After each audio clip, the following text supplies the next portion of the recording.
Sa Baguio Country Club, isang puno ng sakura o cherry blossom ang namukadkad nitong mga nakaraang araw. Isa itong napakabihirang pangyayari dahil ito ang unang pag-bloom nito sa loob ng 7 taon.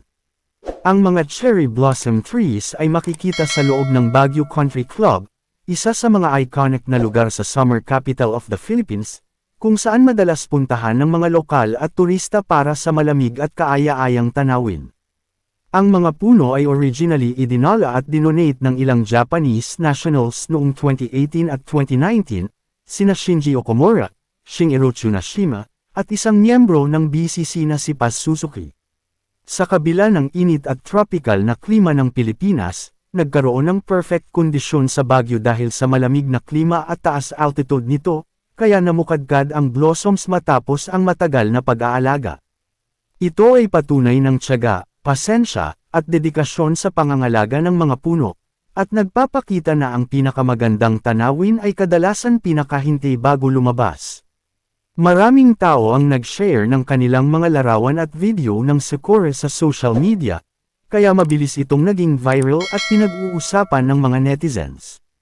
Dahil kakaunti lang ang pagkakataong makakita ng tunay na cherry blossom sa Pilipinas, naging espesyal ang event na ito para sa lahat.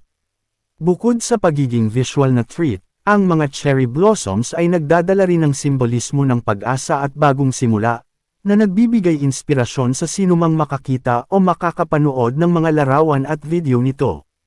Kahit hindi sa Japan, Baguio ngayon ang pinakamalapit nating sakura experience, at maraming turista at lokal ang umaasang makapunta at makakita ng personal sa hinaharap. Sa kabuuan, ang viral na cherry blossom sa Baguio ay hindi lang nakakaakit ng mata, kundi nagpapakita rin ng halaga ng tiyaga, dedikasyon, at kagandahan ng kalikasan. Isa itong pambihirang tanawin na nagdudulot ng ligaya, inspirasyon, at pasasalamat sa maliit at simpleng mga biyayang hatid ng ating kapaligiran.